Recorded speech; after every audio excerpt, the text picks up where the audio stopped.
Products के बारे में कुछ आपको बताऊंगा। तो चलो आज का क्लास शुरू करते हैं। तो आज हम क्या पढ़ेंगे? डॉट प्रोडक्ट्स ऑफ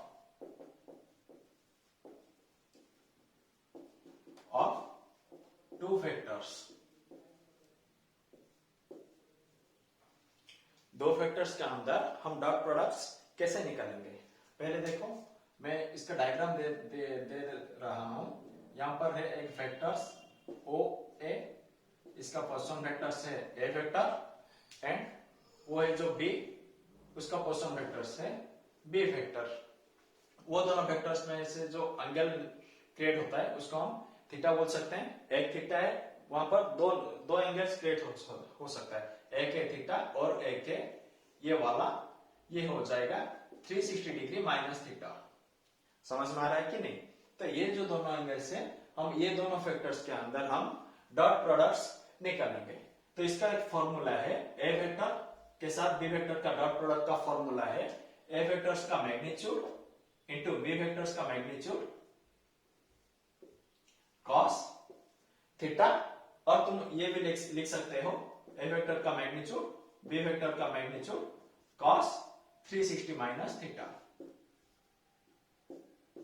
समझ में आ रहा है कि नहीं? ये दोनों एंगल, दोनों फॉर्मूला एक ही है। अगर हम ट्रिग्नोमेट्री के जरिए देख सकते हैं तो cos थीटा का वैल्यू cos 360 माइनस थीटा का वैल्यू एक ही है। तो ये है फॉर्मूला। ये जो थीटा है angle of inclination between two vectors, and ये जो है डॉट प्रोडक्ट का फॉर्मूला। इस फॉर्मूले में से हम कुछ अलग अलग चीज निकल सकते हैं, जैसे कि थीटा का वैल्यू ये निकल सकते हैं। तो यहां पर थीटा का वैल्यू क्या होगा? थीटा का वैल्यू होगा A vector dot B vector divided by A vector का मैग्नीट्यूड बी वेक्टर का मैग्नीट्यूड कॉस इनवर्स। समझ में आ रहा है कि नहीं?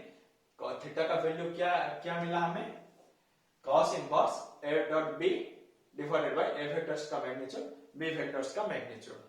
तो ये जो डॉट प्रोडक्ट में है, दो प्रॉपर्टीज है। पहला वन है, अगर हम पहले उसको कंपोनेंट फॉर्म देख सकते हैं।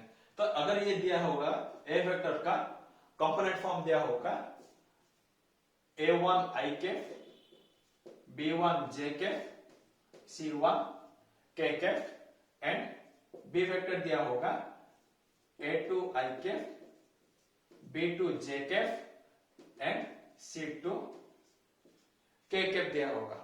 तो हम वो दोनों का जो मैंने बताया ना, दो प्रॉपर्टीज है, वो क्या क्या प्रॉपर्टीज है? अगर हम आई कैप के साथ आई कैप मल्टीप्लाई करेंगे, I cap dot I cap, या फिर J cap dot J cap dot product है ना, या फिर के कैप डॉट के कैप, वो सारे के सारे का वैल्यू वन ही हमें मिलेगा। ये एक प्रॉपर्टी है। देन अनदर प्रॉपर्टी क्या है? अगर हम एक यूनिट वेक्टर के साथ दूसरा यूनिट वेक्टर्स का डॉट प्रोडक्ट निकालेंगे तो उसका वैल्यू क्या मिलेगा? वो मिल जाएगा आई कैप डॉट जे कैप, या फिर जे कैप डॉट के कैप, या फिर के कैप डॉट आई कैप। वो सारे के सारे एक यूनिट वेक्टर के साथ अगर हम दूसरे unit vectors co dot product करेंगे तो उसका वैल्यू मिल जाएगा 0। ये हो गया दो properties of dot products. Then और एक प्रॉपर्टी सैटिस्फाई कर रहा है डॉट प्रोडक्ट्स में, डॉट प्रोडक्ट में कॉम्यूटेटिव लॉ सैटिस्फाइड है। मतलब ए वेक्टर के साथ हम बी वेक्टर का डॉट प्रोडक्ट करने से जो मिलेगा, बी वेक्टर के साथ ए वेक्टर का मल्टीप्लाई करने में, डॉट प्रोडक्ट करने में से हमें वही मिल जाएगा। तो यहाँ पर कॉम्यूटेटिव लॉ सैटिस्फाई कर रहा है। तो देखो, ये हो गया total basis of dot products. उसी रिलेटेड हम एक क्वेश्चन सॉल्व करेंगे। तो चलो हम एक क्वेश्चन भी सॉल्व करके आपको समझाएंगे। तो अगर हमें दिया हुआ होगा A vectors equals to any formulas, अगर हमें दिया होगा A vector equals to 2i cap plus 3j cap minus 4k cap, ये हो गया A vector. And B vector क्या दिया होगा? अच्छा स्टूडेंट्स, एक फॉर्मूला हमें वहां पर भी एक मिला है। अगर हम ये जो कंपोनेंट फॉर्म का ये जो दो प्रॉपर्टीज को हम यूज करके हम और एक फॉर्मूला निकाल सकते हैं। ए वेक्टर डॉट बी वेक्टर का फॉर्मूला हमें मिल जाएगा a1 a2 plus b1 b2 plus c1 c2। ये कैसे मिल रहा है पता है? क्योंकि एक वेक्टर के साथ हम सारे के सारे मल्टीप्लाई करेंगे तो a1 के साथ, तो a1 इंटू a2 मल्टीप्लाई हो जाएगा। i डॉट i हमें 1 मिल रहा है क्योंकि हमें एक प्रॉपर्टी लिखा है। देन i के साथ j 0, i के साथ के वो भी 0। उसी हिसाब से हमें a डॉट b का एक और फॉर्मूला मिल गया कि a vector dot b vector का डॉट प्रोडक्ट का formula a1 a2 plus b1 b2 plus c1 c2। ये फॉर्मूला भी हम यहाँ पर यूज कर सकते हैं। तो चलो एक क्वेश्चन दिया है कि a vector equals to 2i cap plus 3j cap plus 4k cap. Then another vector दिया हुआ होगा minus i cap minus 3k cap plus 8 3j cap 8k cap. हमें निकालना पड़ेगा a वेक्टर के साथ b वेक्टर का डॉट प्रोडक्ट्स। वो कैसे निकलेगा? वो फॉर्मूला पुट कर लो। a1 a2 a1 2 दिया है, a2 -1 है, सो 2 इंटू -1 -2 है, प्लस b1 b2 b1 दिया है 3, b2 दिया है -3, तो 3 into -3 -9। Then plus c1 c2 c1 दिया हुआ है -4, c2 दिया हुआ है 8, सो 4 8 जा -24। क्या वैल्यू मिलेगा हमें?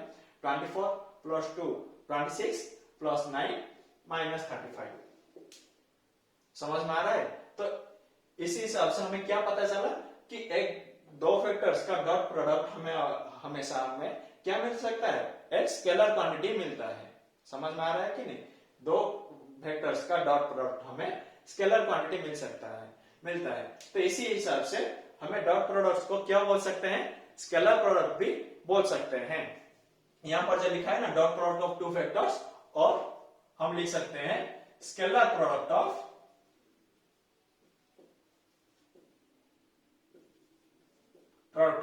टू वेक्टर्स, ये भी हम लिख सकते हैं। तो चलो स्टूडेंट्स, हमें एक तो देख लिया कि डॉट प्रोडक्ट का वैल्यू क्या निकला, और अब हम पता कर सकते हैं वो थीटा का वैल्यू क्या होगा, वो थीटा का वैल्यू हमें क्या मिलेगा। तो हमें पहले से बता दिया कि थीटा का फॉर्मूला क्या है?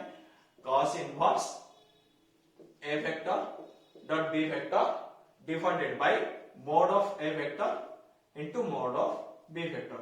ये जो फॉर्मूला है, ये इसका फॉर्मूला हम निकालेंगे। तो चलो क्या निकला मिलता है देखेंगे।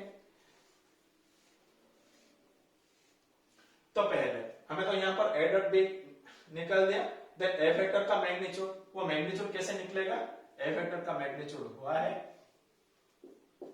Root over of a1 square मतलब 4 plus b1 square 9 c1 square -4 का स्क्वायर 16। इसका वैल्यू है 16 प्लस 4 20 प्लस 9 आ जाएगा रूट 29। यहां हमें मिल गया a वेक्टर का मैग्नीट्यूड 29। उसी हिसाब से b वेक्टर का मैग्नीट्यूड क्या होगा? a2 root over of a2 का स्क्वायर मतलब 1, b2 का स्क्वायर मतलब 9, c2 का स्क्वायर 64। सो हमें क्या मिल जाएगा? 64 प्लस 1 65 प्लस 9 74। तो चलो ये दोनों निकल गया, तो इस फॉर्मूला में पुट कर लो। सो थीटा इक्वल्स टू हमें मिल जाएगा cos inverse -35 divided by root 29 into root 74। ये हो जाएगा थीटा का वैल्यू। समझ में आ रहा है कि नहीं? तो ये था डॉट प्रोडक्ट्स का सम प्रॉब्लम्स और सम फंडामेंटल्स। तो उम्मीद कर सकता हूं कि आप सबको यह अच्छी तरह से समझ में आया होगा। Thank you so much students.